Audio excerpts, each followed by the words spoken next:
జిల్లా పదవి ఇవ్వచ్చు కదా. ఆయన ఫ్యామిలీ బ్యాక్గ్రౌండ్ చూడండి ఎట్లా ఉంది. అసలు మచ్చగల వ్యక్తి అసలు. పిల్లల్ని ఏ విధంగా చదివించుకున్నాడు. పిల్లలు మన మన మనుషులు అయితే, మన కార్యకర్తలు అయితే మంచి చూపే రకం. అది ఇప్పుడు డెకాయిడ్ బ్యాచ్ కాదు. అతను అధిష్టానం ఎంతసేపు కమ్మోడైతే అవ్వచ్చు, కమ్మోడిని దూరం చేసుకుంటారా ఏమి? కమ్మోడు పుట్టం తప్ప ఏంటి? కమ్మోడు పుట్టం తప్ప లేకపోతే ఏం జరిగింది? ఇది అసలు వింతగా ఉంది. అంటే కృష్ణా జిల్లాలో ఈయనకంటే మించి, ఈయనకంటే పట్టభద్రుడు, ఈయనకంటే చదువుకున్నాడు, ఈయనకంటే మంచి ఇది గల వాళ్ళు ఉండుండొచ్చు, మీ దృష్టిలో ఉండుండొచ్చు. కానీ ప్రజల దృష్టిలో మాత్రం అన్ని బెరీజ్ చేస్తారు.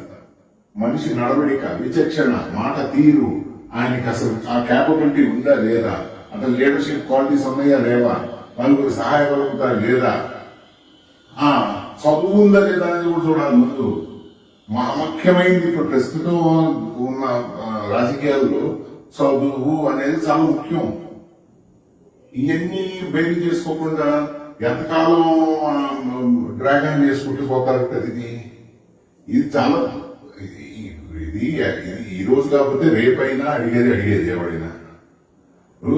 కృష్ణా జిల్లాలో ఈయనకి మాత్రం ఇవ్వకుండా వేరే వాళ్ళకి ఇస్తే ఈ టీడీపీ పార్టీ అంతకు మించిన ఆత్మహత్య ఇంకేముండదు.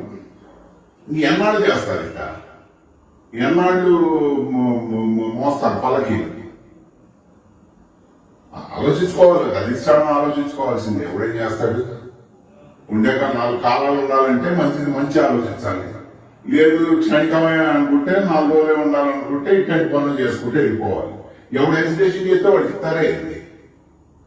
అట్ట కదా. ఒక మనిషికి ఏదైనా పదవిస్తున్నారంటే ఆ మనిషికి అసలు చదువు ఉందా లేదా, విచక్షణ ఉందా లేదా, ఆ మనిషి లీడర్షిప్ క్వాలిటీస్ ఉన్నాయా లేదా, అది కాక ఆయనకి ప్రభుత్వ శాఖలో పట్టుందా లేదా, అది కాక ఆయన పార్టీలో పట్టుందా లేదా, నన్ను పిలిస్తే రాగలుగుతారా లేదా, ఏదైనా పని అప్పగిస్తే చేయగలుగుతారా లేదా, ఇవన్నీ గమనించుకోకుండా ఎవరు పడితే వాడికి పదవులు ఇచ్చేస్తారా? ఇది